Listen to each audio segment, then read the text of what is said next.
malam Jumat deui. Sampurasun sunat kamarana aturang sunat teh. Aduh, kamari aki kakarati luar kota ka daerah Majalengka aki teh pernah merendan nguping nu ngaranna Cadas Pangeran. Dongeng Cadas Pangeran teh geus mang ratus-ratus, mungkin malah nepi ka ribuan. Tapi kenyataan kejadian ku aki minggu kamari. Aki make mobil umum jang ngaliwat ka Cadas Pangeran.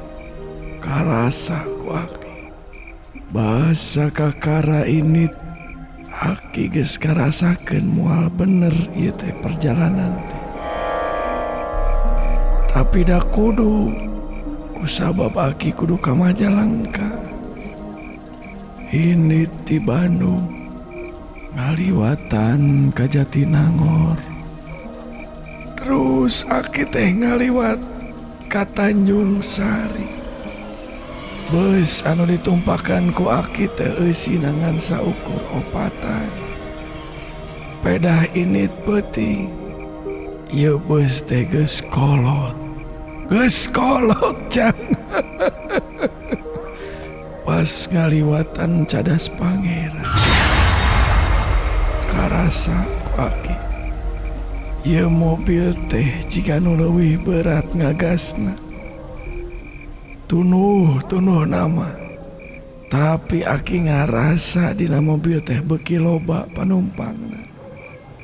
Tapi eta oge aki ngarasakeun nu dariuk pinuh kana beus teh lain penumpang asli. Tapi deui eta teh makhluk anu milu numpang kana beus. Beungeutna aya nu acak-acakan, aya nu panonna sabelah ngample, aya nu malah mah beheungna jang gudawang.